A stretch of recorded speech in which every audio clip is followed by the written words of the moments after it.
dia, Fernanda. Bom dia, Sheila. Bom dia, Keshner. Bom dia, Cláudia. Bom dia, Fernanda. Sônia, bom dia. Joilma, bom dia.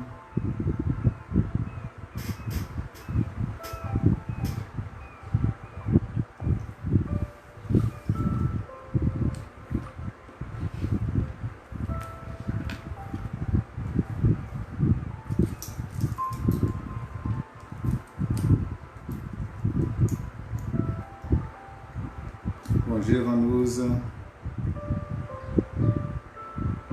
Bom dia, Keshner.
Bom dia, Célia. Bom dia, Elcio. Obrigado, Elcio.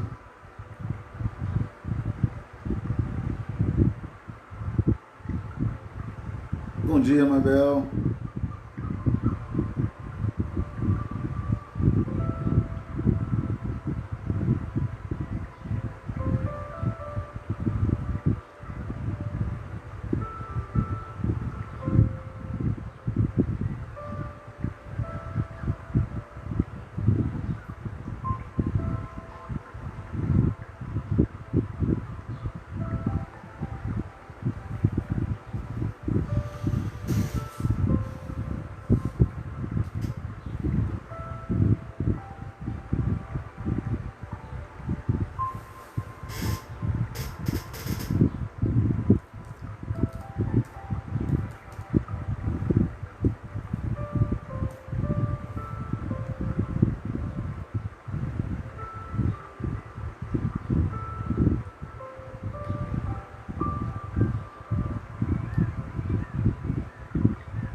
Bom dia a todos, que Jesus nos abençoe, nos ilumine, que a gente possa iniciar mais um estudo.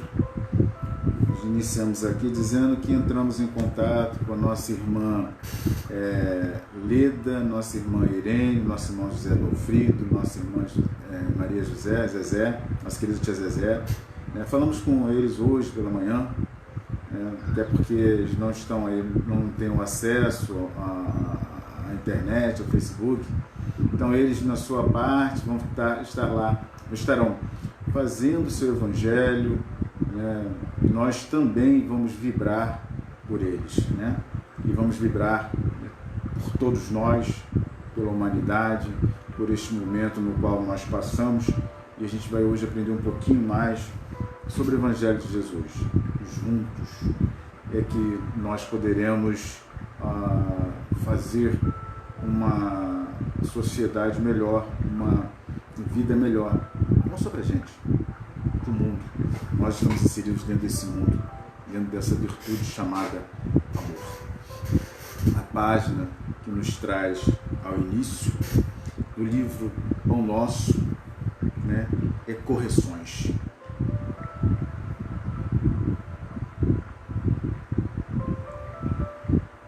A página é correções. Se suportais a correção, Deus vos trata como a filhos, pois que filho há a quem o pai não o corrige.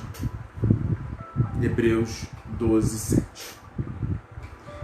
Bem-aventurado o espírito que compreende a correção do Senhor e a aceita sem relutar. Raras, todavia, são as criaturas que conseguem entendê-la e suportá-la. Por vezes, a repreensão generosa do alto, símbolo do desvelado amor, atinge o campo do homem, traduzindo advertência sagrada e silenciosa. Mas, na maioria das ocasiões, a mente encarnada repele o aguilhão salvador, mergulha na noite da rebeldia, elimina possibilidades preciosas e qualifica de infortúnio insuportável a influência renovadora destinada a clarear-lhe o escuro e triste caminho. Muita gente, em face do fenômeno regenerativo, apela para a fuga espetacular da situação difícil e entrega-se inerme ao suicídio lento, abandonando-se à indiferença integral pelo próprio destino. Quem assim procede não pode ser tratado por filho, porquanto isolou a si mesmo, afastou-se da providência divina e ergueu compactas paredes de sombra entre o próprio coração e as bênçãos paternas. Aqueles que compreendem as correções do Todo Misericordioso reajustam-se em círculo de vida nova e promissora. Vencida a tempestade íntima, revalorizam as oportunidades de aprender, servir e construir. E fundamentados nas amargas experiências de ontem, aplicam as graças da vida superior com vistas ao amanhã.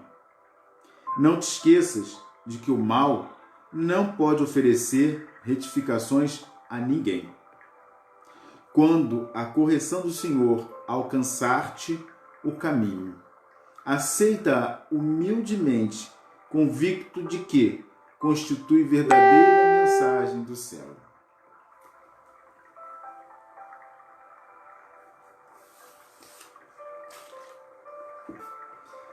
É nesse contexto de amor que Jesus nos chama e que os amigos espirituais nos envolvem, é que pedimos neste momento, Senhor,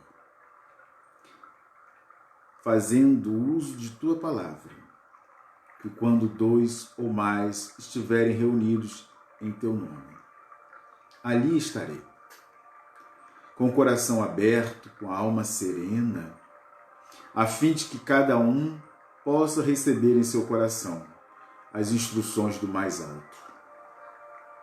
Cada um em seu lar, cada um imerso em sua alma, possa sentir as vibrações fraternais do mundo espiritual, que envolva cada coração, a cada amor, a cada parente, a cada irmão, a cada vizinho, a cada irmão nosso no planeta Terra.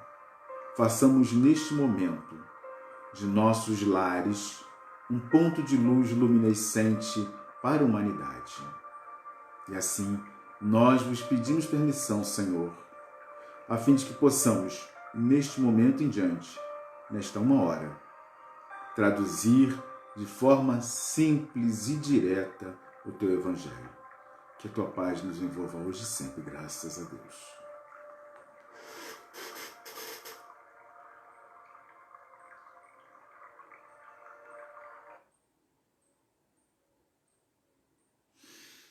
Bom, vamos lá. O tema que nos traz hoje a esta conversa, né, será o estudo do item 20 do Evangelho segundo o Espiritismo, as perguntas 920, 921, 923, 926 e 927 do Livro dos Espíritos, que é pelo qual nós começaremos.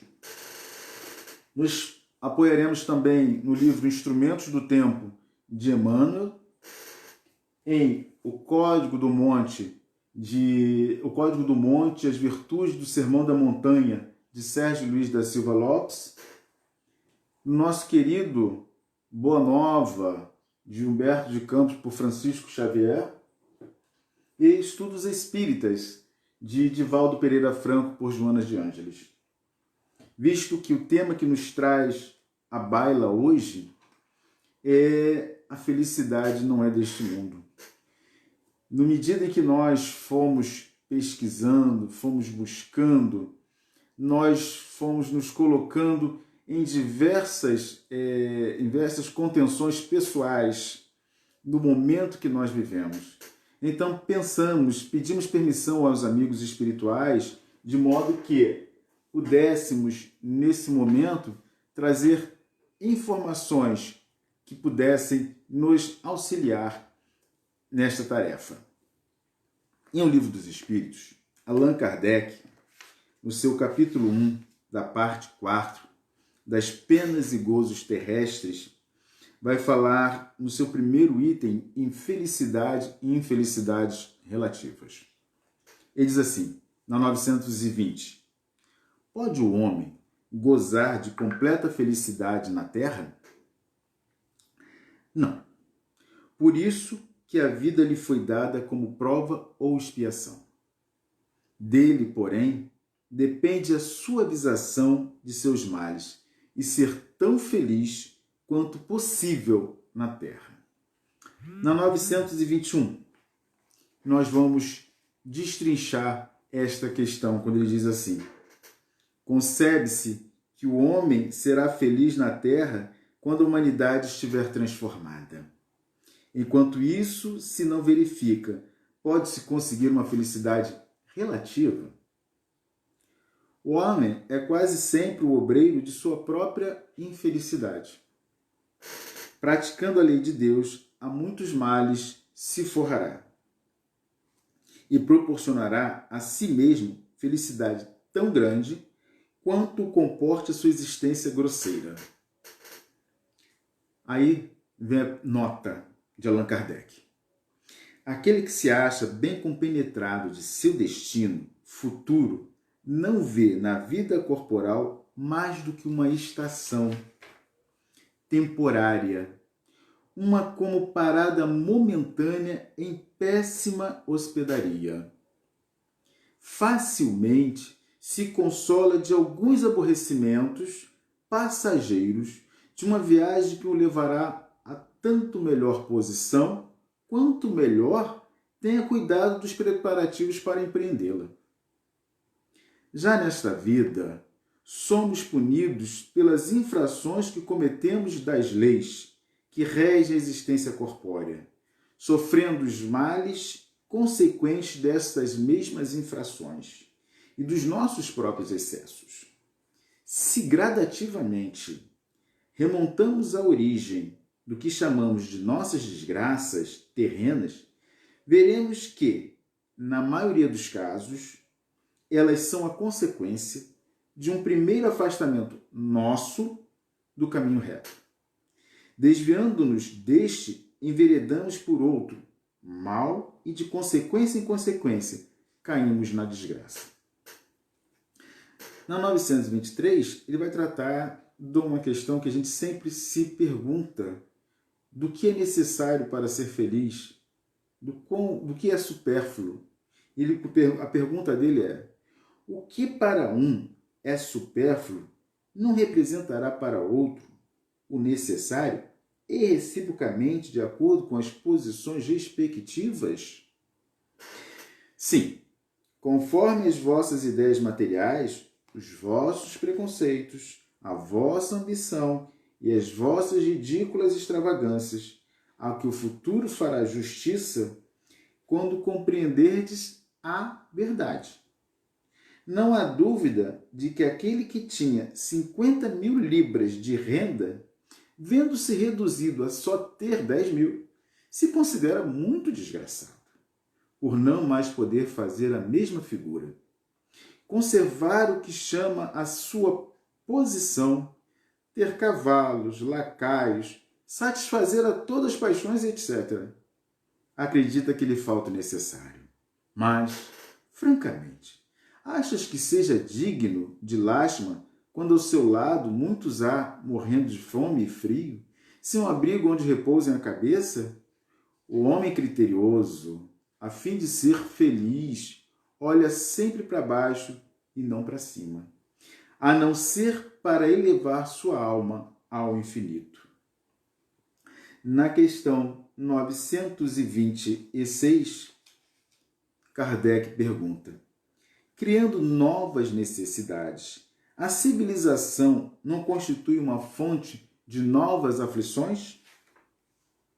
Os males deste mundo estão na razão das necessidades factícias que vós criais. Há muitos desenganos se poupa nesta vida aquele que sabe restringir seus desejos e olha sem inveja para o que esteja acima de si.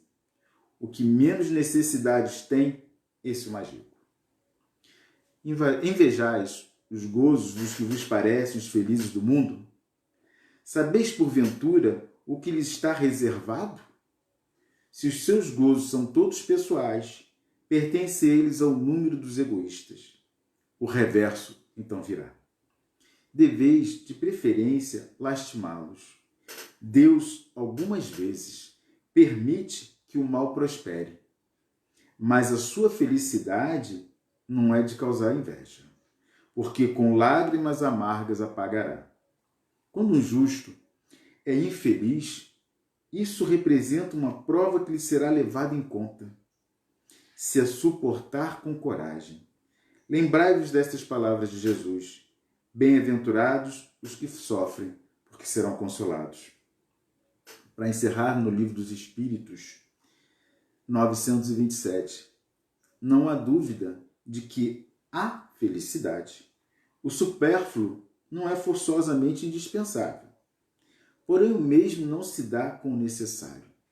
Ora, não será real a infelicidade daqueles a quem falta o necessário? Verdadeiramente infeliz o homem só é quando sofre da falta do necessário à vida e à saúde do corpo. Todavia, pode acontecer que essa privação seja de sua culpa. Então, só tem que se queixar de si mesmo. Se for ocasionada por outrem, a responsabilidade recairá sobre aquele que lhe houver dado causa. No Evangelho, segundo o Espiritismo, no item 20, nós vamos encontrar a seguinte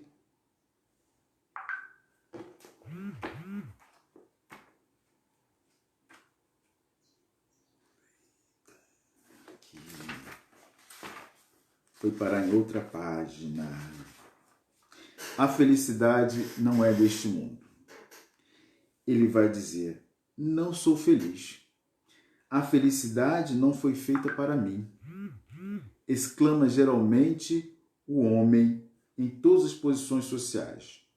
Isso, meus caros filhos, prova melhor do que todos os raciocínios possíveis a verdade desta máxima do Eclesiastes.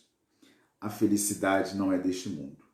E nós vamos, ao longo do estudo, entrar um pouquinho no Eclesiastes para entender por que é que Jesus vai colocar bem-aventurados os aflitos.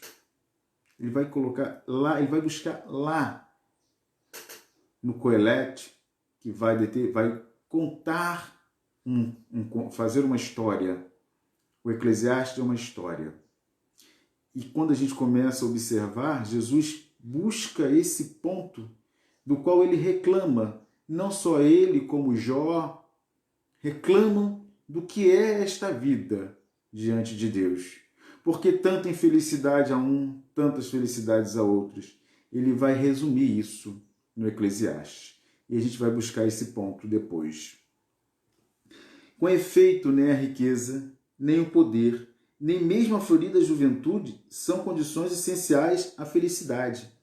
E aí vai dizer, digo mais, nem mesmo reunidas essas três condições, o poder, a juventude e a riqueza, nem reunidas essas três condições tão desejadas, porquanto incessantemente se ouve no seio das classes mais privilegiadas pessoas de todas as idades se queixarem amargamente da situação em que se encontram.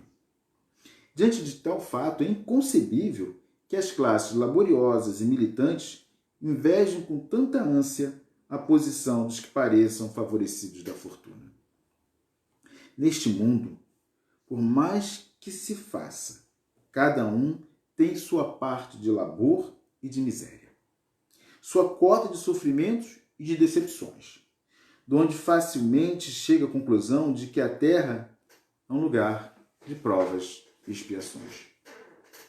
Assim, pois, os que pregam que ela é a única morada do homem e que somente nela e numa só existência é que lhe cumpre alcançar o mais alto grau das felicidades que a sua natureza comporta, iludem-se e enganam os que os escutam, visto que demonstrado está, por experiência arquissecular, que só excepcionalmente este globo apresenta as condições necessárias à completa felicidade do indivíduo. Em tese geral, pode afirmar-se que a felicidade é uma utopia, a cuja conquista gerações se lançam sucessivamente, sem jamais lograrem alcançá-la. Se o homem ajuizado é uma raridade neste mundo, o homem absolutamente feliz jamais foi encontrado.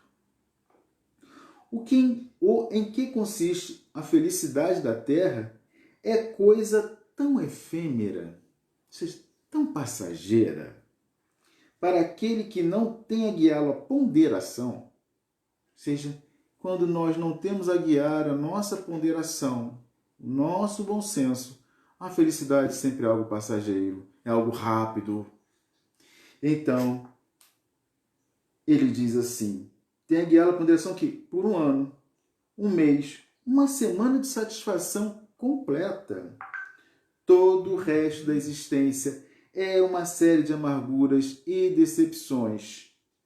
E notai, meus caros filhos, que falo dos venturosos da terra, dos que já são invejados pelas multidões, pela multidão. Consequentemente, se a morada terrena são peculiares as provas e expiação, forçoso é se admita que, algures, moradas há mais favorecidas, onde o espírito, conquanto aprisionado ainda numa carne material, possui toda a plenidade os gozos inerentes à vida humana.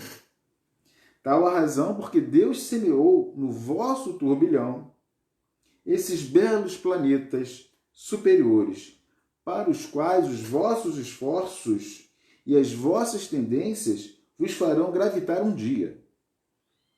Quando vos achardes suficientemente purificados e aperfeiçoados. Todavia, não deduzais das minhas palavras, do François-Nicolas Madeleine Cardeal Morlot, todavia não deduzais das minhas palavras que a terra esteja destinada para sempre a ser uma penitenciária. Não, certamente. Dos progressos já realizados, podeis facilmente deduzir os progressos futuros. E dos melhoramentos sociais conseguidos, novos e mais fecundos melhoramentos. Essa tarefa imensa, cuja execução cabe à nova doutrina que os Espíritos vos revelaram. Assim, pois, meus queridos filhos, que uma santa emulação vos anime, que cada um de vós se despoje do homem velho. Deveis todos consagrar-vos à propagação desse espiritismo que já deu começo à vossa própria regeneração. Corre-vos o dever de fazer que os vossos irmãos participem dos raios da sagrada luz. Que nesta reunião solene todos os vossos corações aspirem a esse grandioso objetivo de preparar para gerações por vindouras um mundo no qual já não seja vã a palavra felicidade. François Nicolas Madeleine, Cardeal Morlot, Paris, 1863. E aí nós vamos nos pautar aqui no nosso estudo. Nós copiamos um pedacinho, né? Por que nós copiamos esse pedacinho? Logo no início do Evangelho, o Cardeal Morlot faz referência ao Eclesiastes. E o Eclesiastes, segundo a Bíblia de Jerusalém, essa Bíblia aqui, ela coloca que no Eclesiastes é alguém, um pregador, que ele chama de Coelete. A história não situa bem onde ele coloca-se, mas o texto, ao que tudo indica, seja do ano 150 a.C. Não se sabia bem onde colocar o texto, então colocaram após Provérbios e antes de Cânticos do Salomão, porque ele se diz ser um filho proveniente do rei Davi. Então, entenderam que fosse Salomão. Ele vai fazer uma história, ele vai colocar os males da nossa sociedade. Então, quando nós estudamos o Evangelho, a gente precisa entender o que Jesus coloca. Então, quando a gente lê o Sermão da Montanha, né, a gente vai abrir aqui um espaçozinho, tem no Código do Monte, e se o doutor Sérgio Luiz da Silva Lopes diz que ele, que é um psiquiatra, conhecedor da mente humana, ele se sente envergonhado de falar, de ter a audácia de falar de Jesus, imagina nós. Mas o Sermão da Montanha, ele tem nos seus 6 primeiros versos, né, são o Sermão das Bem-aventuranças. As Bem-aventuranças têm 12 versos. Mas após as Bem-aventuranças, o sermão continua. Vai nos dando orientações. Mas as 6 primeiras linhas diz assim: Bem-aventurados os pobres de espírito, porque deles é o reino dos céus. Bem-aventurados os aflitos, porque eles serão consolados. Bem-aventurados os mansos, porque eles herdarão a terra. Bem-aventurados que têm fome e sede de justiça, porque eles serão saciados. Bem-aventurados misericordiosos, porque eles receberão misericórdia. Bem-aventurados os limpos de coração, porque eles verão a Deus. Dá uma parada. Bem-aventurados pacificadores, porque eles serão chamados filhos de Deus. Nos primeiros, Jesus coloca as nossas necessidades. Aqueles que são pobres de espírito, aqueles humildes de coração, é a primeira posição nossa. Os aflitos, os mansos, os que têm fome e sede de justiça, são parte das quais nós recebemos o auxílio de Deus. Na sexta, somos nós. Então, há uma promessa de vida futura. Mas ele vai no salmista e diz assim: a felicidade ainda não é deste mundo. Deste mundo o quê? De provas e expiações. E aí, o nosso pregador lá diz assim, do capítulo 1, 12 a 18. Eu, pregador, fui rei sobre Israel em Jerusalém, e apliquei meu coração a esquadrinhar e a informar-me com sabedoria de tudo quanto sucede debaixo do céu. Este é o enfado da minha ocupação que deu Deus aos filhos dos homens para nela os exercitar. Atentai para todas as obras que se fazem debaixo do sol. E eis que tudo era vaidade e aflição de espírito. Daí a felicidade não é deste mundo. Porque as obras debaixo do sol não está falando das obras de Deus, não. Está falando que nós fazemos. E quando ele fala em obras, ele não está falando de construção. Ele está falando da construção íntima dos nossos corações. O que é que nós temos feito debaixo do sol que nos ilumina? O que temos recebido da sociedade, o que temos entregado à sociedade. Aquilo que é torto não se pode endireitar. Aquilo que falta não se pode calcular. Será que eu posso calcular o que falta ao meu irmão? Não posso. Só ele consegue calcular o que lhe falta. Falei eu com o meu coração dizendo: eis que eu me engrandeci e sobrepujei em sabedoria a todos os que houve antes de mim em Jerusalém. E o meu coração contemplou abundantemente a sabedoria e o conhecimento. E apliquei o meu coração a conhecer a sabedoria e a conhecer os desvarios e as loucuras, e vim a saber que isto também é aflição do espírito. Porque na minha muito sabedoria há muito enfado, e o que aumenta em conhecimento, aumenta em dor. Bem-aventurados aflitos, segundo o nosso irmão Sérgio Luiz, doutor Sérgio Luiz, ele vai nos colocar que é a questão do sofrimento. E ele diz o seguinte: o sofrimento sozinho não gera progresso. As aflições em si mesmas são experiências que acionam sentimentos, mas quem escolhe como vai reagir a essas situações é a própria pessoa. Diríamos que as aflições são oportunidades evolutivas a serem aproveitadas para o desenvolvimento interior. Parece-nos mais apropriado dizer que é ela em si mesmo, dizer que a dor pode ser um instrumento construtor de felicidade. No entanto, ela em si mesma não gera felicidade. Por quê?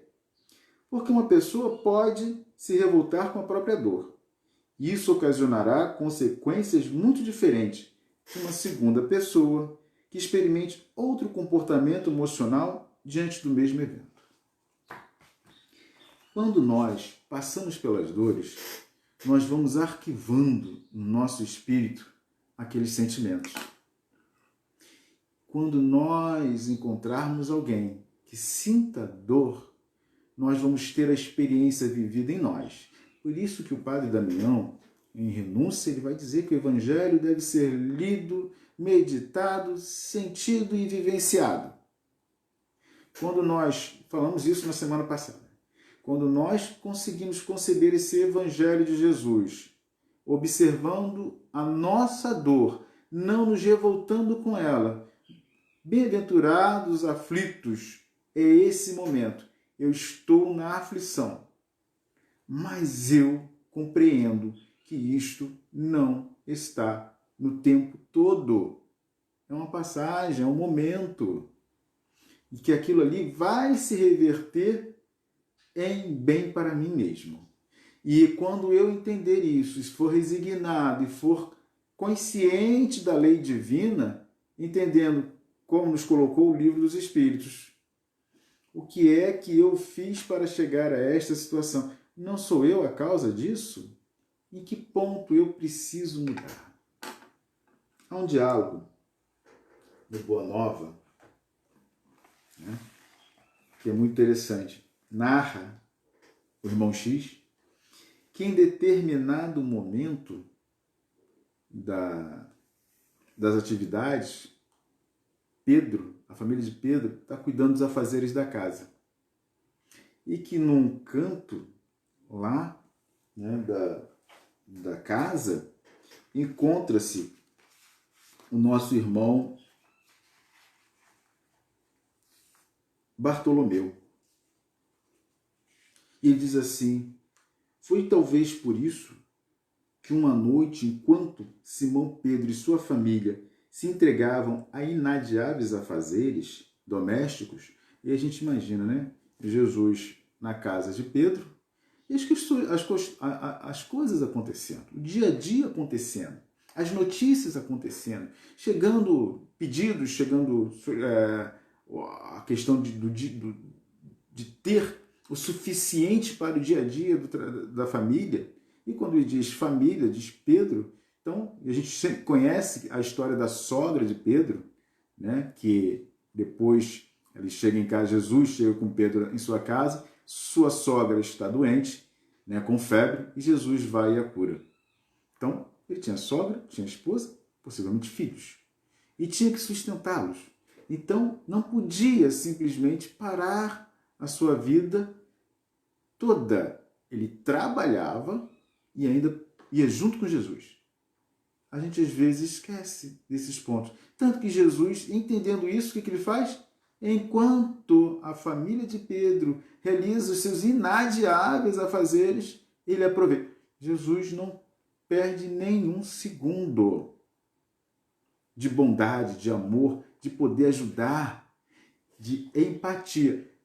15 bilhões de anos, sei, quem sou eu? Como o Coelete do Eclesiastes, né? Eclesiastes porque o Eclesiastes é assembleia, tá? Eclesiastes é assembleia. Então, ele é o pregador da assembleia. Por isso que botaram Eclesiastes, Eclésias. E aí ele coloca lá mais adiante, capítulo 4, mais ou menos, diz assim, quem sou eu para inferir ou reclamar de qualquer coisa de Deus? Mas quem sou eu para conhecer o tempo? E a gente vai falar sobre tempo. Vamos falar sobre o tempo das aflições que está em Instrumentos do Tempo, em Emmanuel. A gente não tem como auferir, colocar qual a vida de Jesus. Mas nós temos certeza de que tudo que ele nos passa, ele vivenciou, ele sentiu, ele meditou. E aí, esta passagem na Terra vem colocar esses moldes. E ele vai ali em Bartolomeu. Essa página chama-se Bom Ânimo, é o item 8 do Boa Nova. Então diz assim, após uma interrogativa afetuosa e fraternal, Bartolomeu deixou falar-se o seu espírito sensível. Mestre, exclamou timidamente, não saberia nunca explicar-vos o porquê de minhas tristezas amargurosas. Só sei dizer que o vosso evangelho me enche de rosas. Só sei dizer que o vosso evangelho me enche de esperanças para o reino de luz que nos espera os corações. Além, nas alturas. Quando esclarecestes que o vosso reino não é deste mundo, experimentei uma nova coragem para atravessar as misérias do caminho da terra. Pois aqui, o selo do mal parece obscurecer as coisas mais puras. Por toda parte é a vitória do crime, o jogo das ambições, a colheita dos desenganos. E então vai colocar da doutrina, das questões, vai dizer que o Evangelho é a boa notícia. Né? O Haroldo Dutra Dias tem falado diversas vezes, né? Evangelium, aquele que traz a boa nova. Eu peguei um trecho, porque para nós não nos estendermos, eu copiei aqui no caderno, para a letra ficar maior, né? Jesus vai dizer assim, o Evangelho terá de florescer primeiramente nas almas das criaturas, antes de frutificar para o espírito dos povos. Onde tem que florescer o Evangelho primeiro, então? Em nós, em nossos corações. Ele floresceu em nós.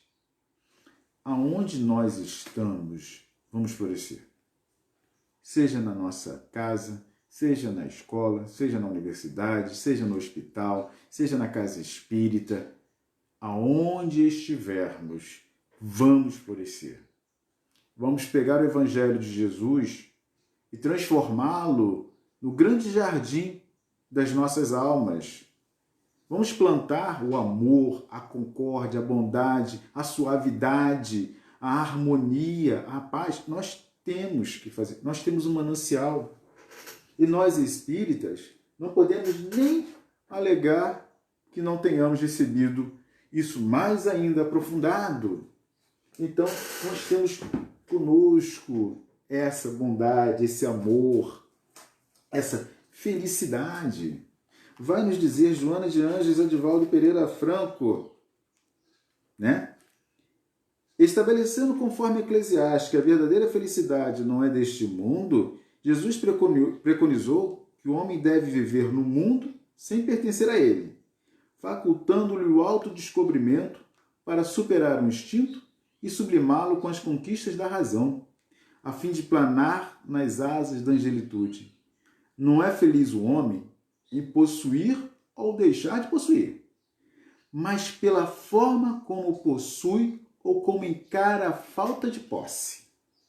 O homem é mordomo, usufrutuário dos talentos que se encontra temporariamente investido na condição de donatário, mas dos quais prestará contas.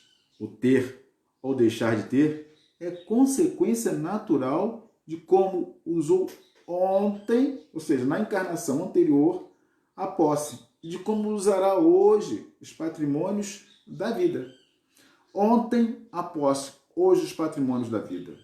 Quais são os patrimônios da vida? Que sempre pertence à própria vida, representando nosso Pai excelso e Criador.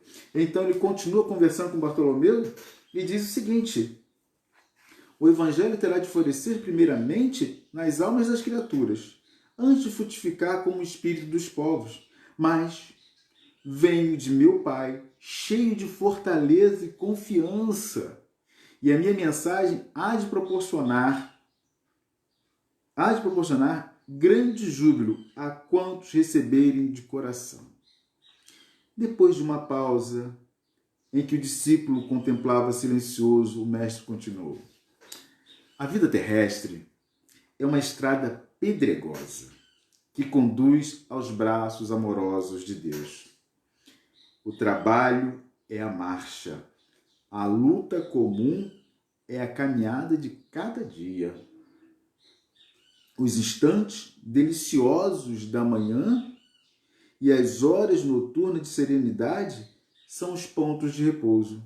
Mas, ouve-me bem, na atividade ou no descanso físico, a oportunidade de uma hora, de uma leve ação, de uma palavra humilde é o convite de nosso Pai, para que semeemos as bênçãos sacrossantas. Palavra humilde, uma leve... Ele não está pedindo assim, gente, vamos carregar 2 toneladas de pedra. Não.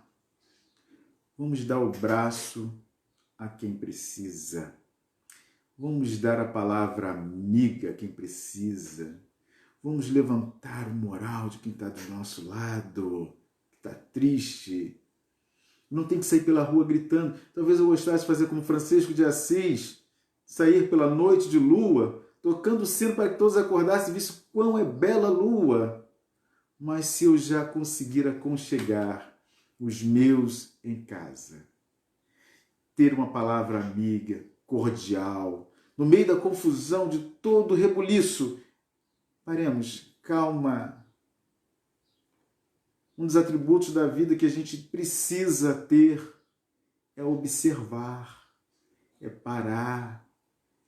Coelete, ao pregador do Eclesiastes, ele diz, todo o templo do Eclesiástico: eu vim para observar as leis de Deus e para cumprir o que ele me pede.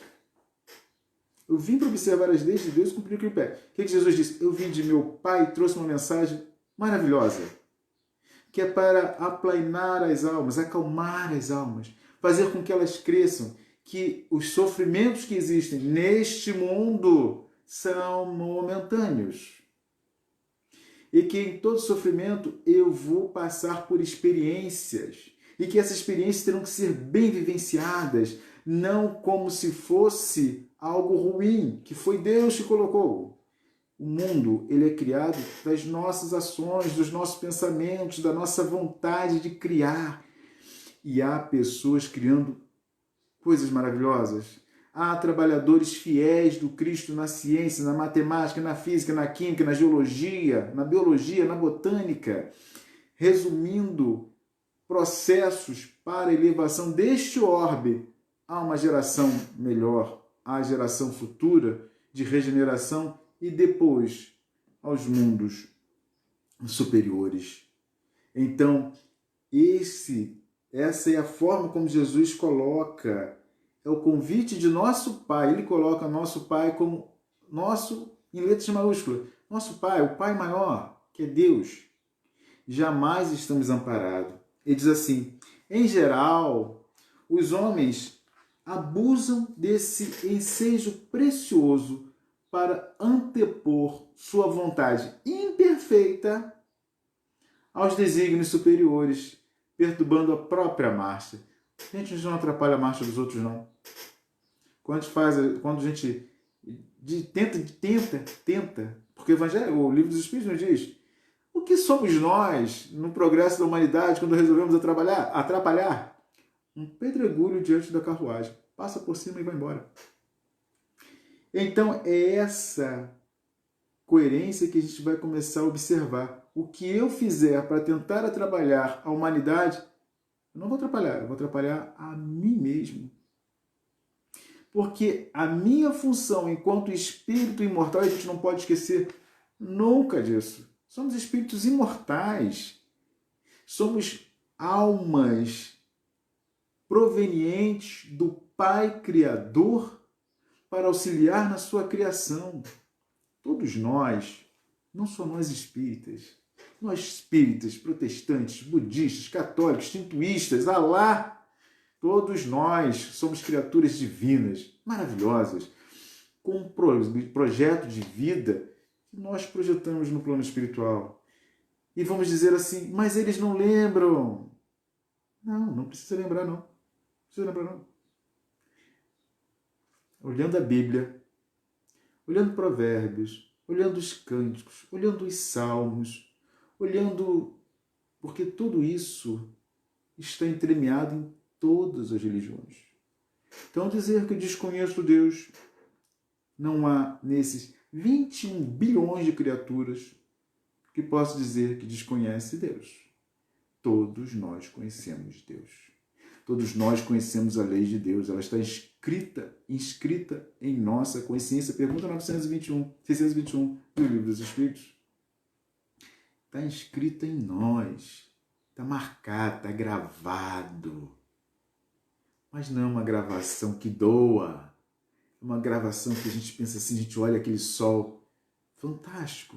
Ouve o pipilar dos pássaros, vê as flores nascendo, as plantas produzindo os alimentos dos quais nós consumimos, observamos o correr da água do rio, observamos uma criança brincar garridamente. Lá está Deus. Observamos um escritor que escreve uma obra maravilhosa, um bom cineasta que pense num filme que nos agrade. Naquele que está no hospital agora, enfermeiro, médico, auxiliar de limpeza, o porteiro do hospital, são trabalhadores divinos, como é o motorista do ônibus, da ambulância, como é o caminhoneiro, como é aquele que está na nossa casa fazendo o almoço, a janta, aquele que limpa. E nós, o que estamos dando para fazer com que o mundo seja feliz? Então, não abusemos da sua vontade. Não abusemos. Ele diz assim, em geral os homens abusam desse ensejo precioso para anteporem sua vontade imperfeita aos desígnios superiores, perturbando a própria marcha. Daí resultam as mais ásperas jornadas obrigatórias.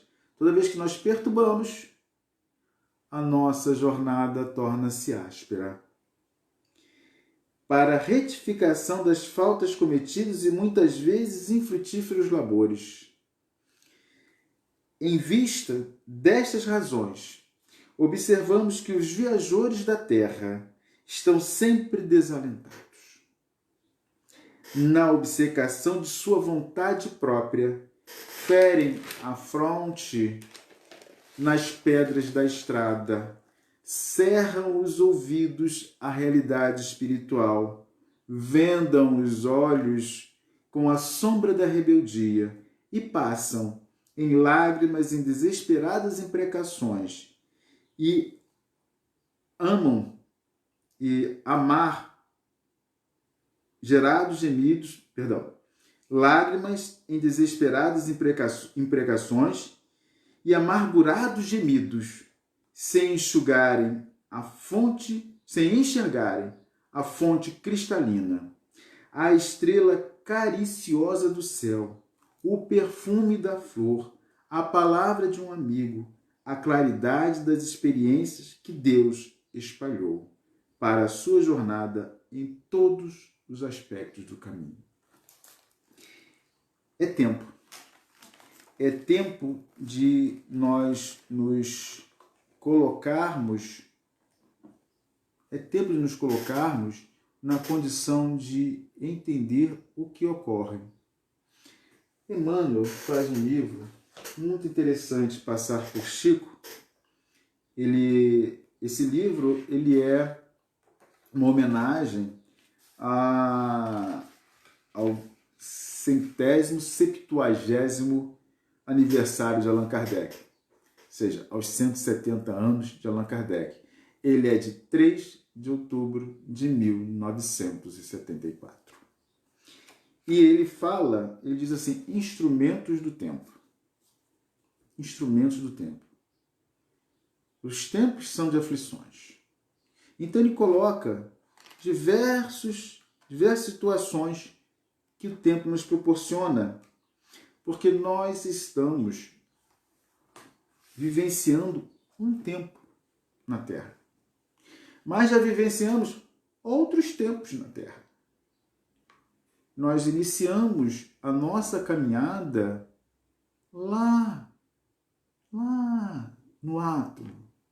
Estamos pretendendo chegar à angelitude.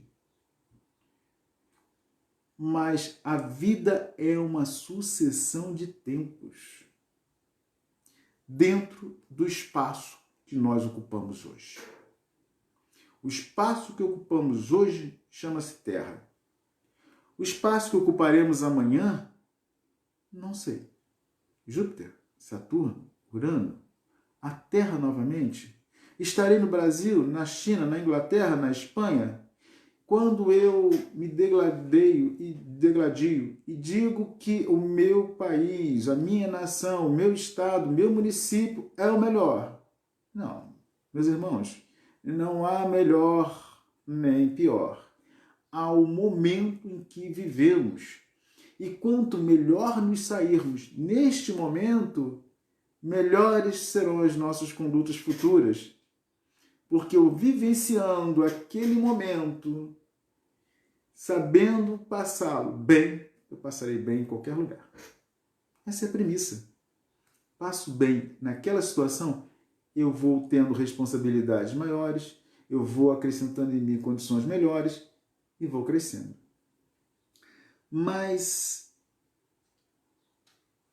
no item 19, Emmanuel diz assim, os aflitos classificam-se em várias expressões. Temos aqueles que choram por se sentirem inibidos para a extensão do mal. Há quem se torture por não conseguir vingar-se. Existem os que declaram infelizes com a prosperidade do próximo e se enfurecem com a impossibilidade de lhes ultrapassar o progresso econômico ou espiritual. Aparecem aqueles que se afirmam desditosos por não poderem competir com o luxo de quem se confia à extravagância e loucura.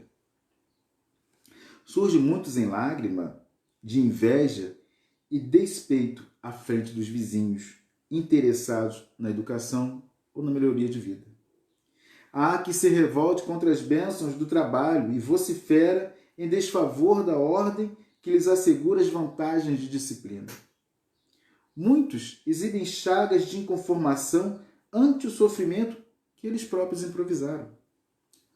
Há infinitos gêneros de aflição no vasto caminho da vida.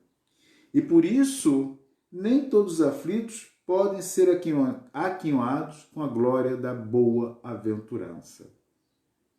Bem-aventurados os aflitos.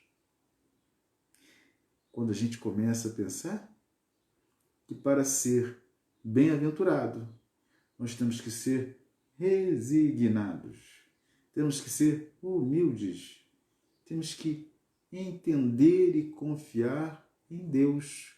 Não adianta eu passar a minha aflição com revolta, com temor, com raiva.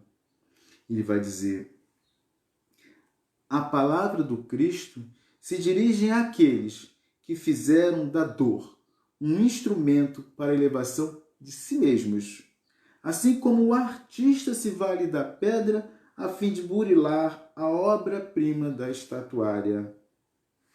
Acautela-te, se conservas alguma aflição particular. A angústia muitas vezes pode ser antecâmara do desequilíbrio. Converte o teu problema ou a tua mágoa em motivo de superação das próprias fraquezas. A maneira do lidador que aproveita o obstáculo para atingir os seus mais altos objetivos.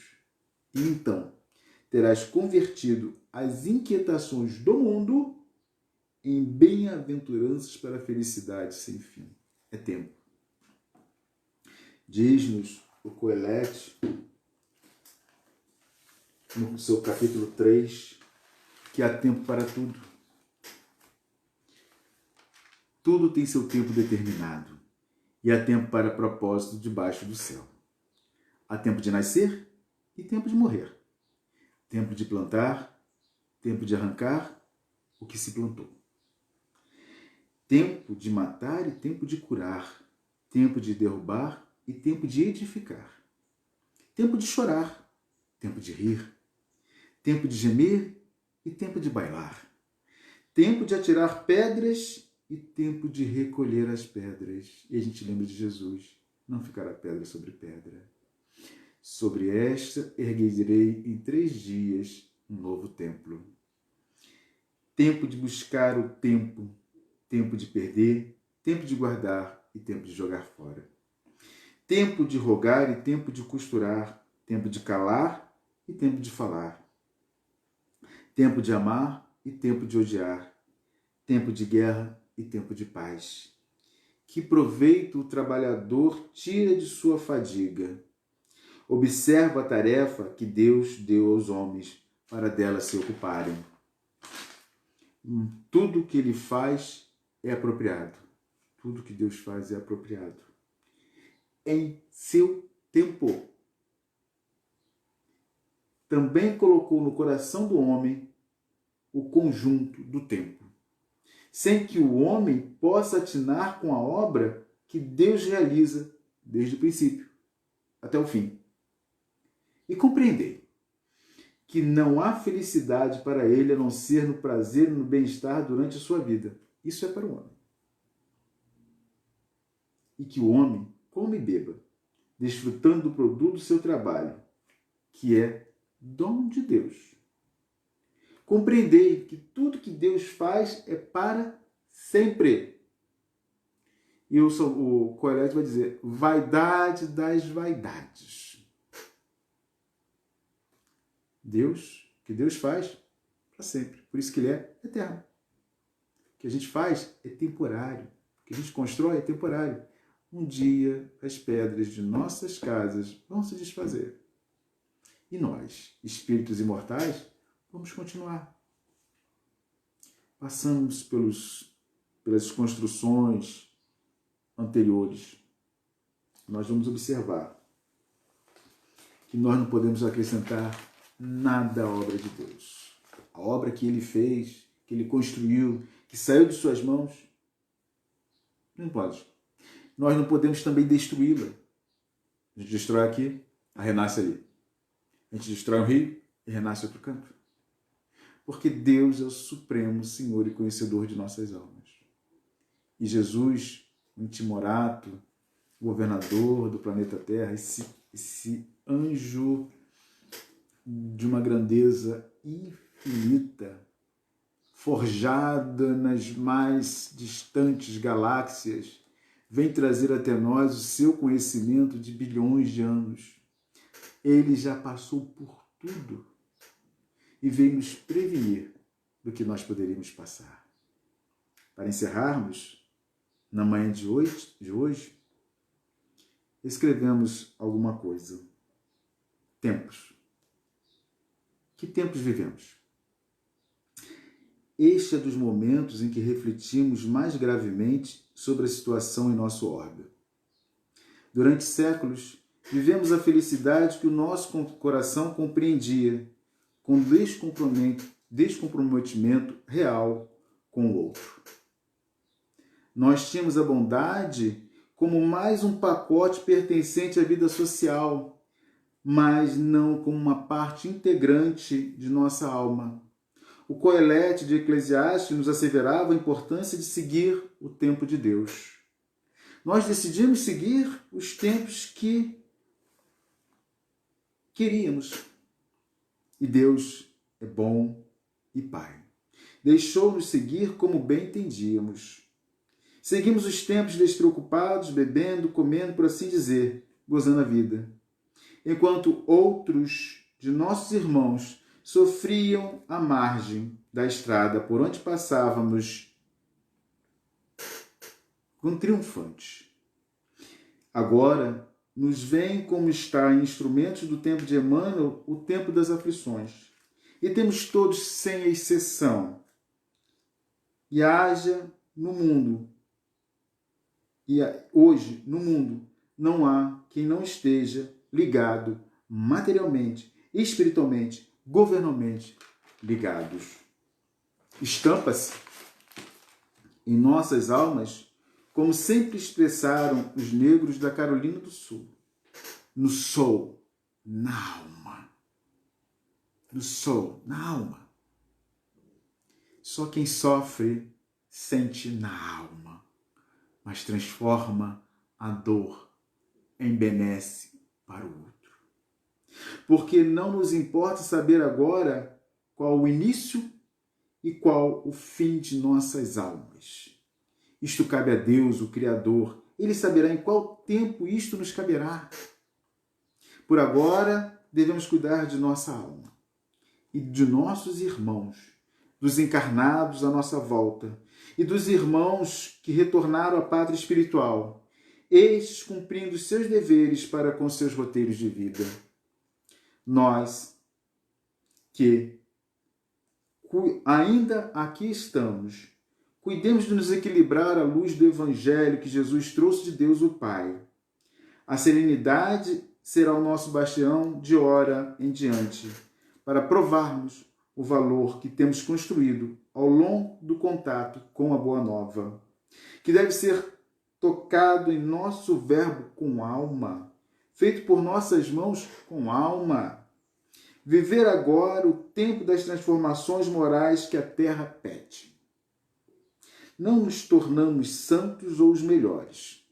Esperamos que tenhamos acordado para a ética real de Jesus, que não está nos templos de pedra de nossas religiões, mas na câmara secreta de nossa alma, aguardando, como na música do sul da Carolina, ser retirada deste recanto em nós e espalhada pelo mundo. Um amigo em Cristo que vos acompanha há séculos. Meus irmãos, nós hoje não podemos mais nos colocarmos na posição de desconhecedores da lei do Cristo, da lei de amor, da lei de bondade. É-nos importante, todos os dias, acerenarmos nossas almas e trabalharmos com o Evangelho na alma. Na alma.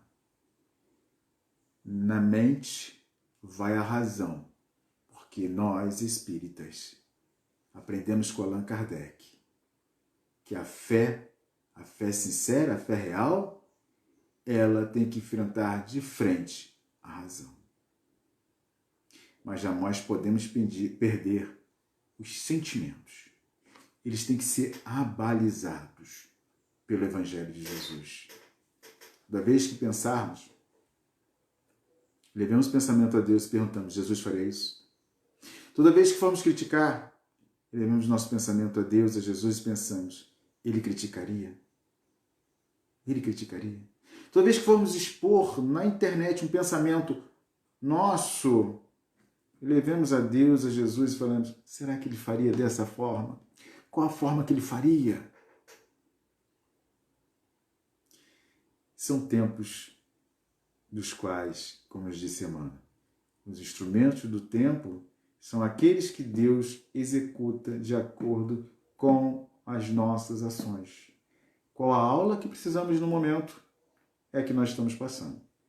Mas também, como disse Jesus a Bartolomeu, Bartolomeu, o Evangelho vem de nosso Pai e eu trago com uma alegria imensa. Recebei-o e utilizai-o a mãos cheias aonde fordes. Essa história de Bartolomeu continuará no nosso próximo Evangelho, em que nós vamos traçar os 2 próximos itens do Evangelho, juntamente com as perguntas 943, 944, 945 do Livro dos Espíritos na semana que vem. Então, nós vamos parar nesses momentos agora para fazermos uma prece de agradecimento. Vamos envolver os corações de cada lar, vamos envolver os corações que estão no orbe terrestre neste momento de crise pandêmica que nós nos encontramos, e de acordo com aprendemos hoje, está no tempo de Deus, de acordo com as nossas ações. Ele não nos coloca aquilo que não tenhamos buscado, Ele não coloca aquilo que nós não tenhamos promovido, mas Ele também é misericordioso. Como eu disse, nos 6 primeiros itens do Sermão da Montanha, é Ele para conosco. Ele nos abraçando, Ele nos cuidando, Ele nos trazendo, para que lá na 6ª sejamos pacificadores. E aí a gente comece a trabalhar na obra de Deus. Porque o pacificador tem que ter auferido todos aqueles itens anteriores. Quem puder ler o Sermão da Montanha, leia. É gratificante. Toda vez que a gente entra em contato com um ensinamento de Jesus, nós vamos vivenciando experiências novas. Então, nós vamos pedir aos irmãos que, com todo carinho, possamos nos sintonizarmos uns com os outros. Possamos nós vibrarmos em sintonia com o Criador, com Jesus, com a paz. Façamos vibrar em nós as nossas melhores lições. Façamos vibrar em nós os nossos melhores sentimentos. Coloquemos ao Pai Todo-Poderoso a oportunidade que nos encontramos de trabalhar, de sentir, de vivenciar. E digamos a Ele: Senhor, obrigado pelo momento em que estamos. Obrigado pelo tempo que passamos. Obrigado, Senhor, pela lição que nos chega. E que nós, amparados como sempre estivemos pelo mundo espiritual, possamos, no nosso âmbito íntimo, realizar todos os projetos nos quais nós nos coloquemos a serviço do Cristo, de Jesus, do amor. Que possa as tuas bênçãos e os amigos espirituais e familiares de cada lar no qual nós estamos em contato, sobre este conjunto, levar a cada um o ânimo, a fortaleza, a coragem. Lembremos de Jesus quando falou a Deus pelos seus discípulos: não vos peço que tireis do mundo, mas deles força para suportar e amar. A mesma coisa, Senhor, nós vos pedimos agora: não nos retireis das delícias do mundo, mas nos compenetrais das nossas forças que o Evangelho nos proporciona, a fim de sentirmos, vivenciarmos e amarmos aos nossos irmãos. E enviemos as nossas mais cariciosas vibrações a todo irmão que hoje e que nos dias anteriores deixaram o nosso orbe voltando ao plano espiritual pelas mais diversas situações, cumprindo o seu roteiro de vida para com Deus. A nós, dá-nos, Senhor, força para continuarmos amando e servindo. Que a paz envolva todos, hoje e sempre, graças a Deus.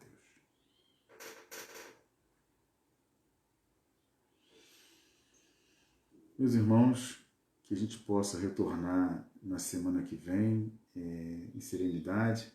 E ao longo da semana nós estaremos à disposição dos irmãos no WhatsApp, né, para qualquer pergunta, qualquer informação, nós estamos aqui. Um forte abraço a todos, muita paz, amor e carinho. Um bom dia a todos.